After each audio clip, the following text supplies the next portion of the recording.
Panik atak zamanı ani halda qorxunu necə aradan qaldırmaq olar?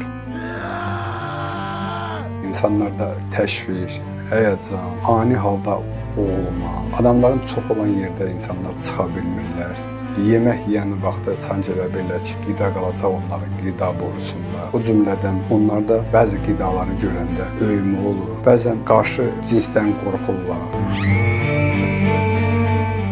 Ən böyük problemlərdən biri odur ki, bunun dərman müalicəsi ilə insanlar müalicə olunur, amma heç bir təsir olmur və uzun illər başlayır davam eləməyə.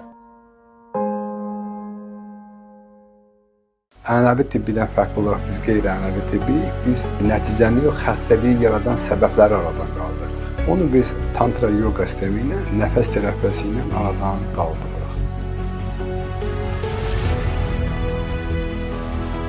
Əgər sizdə də belə bir xəstəliklər varsa, müraciət edin, Allahın izni ilə, kömək ilə aradan qaldıraq.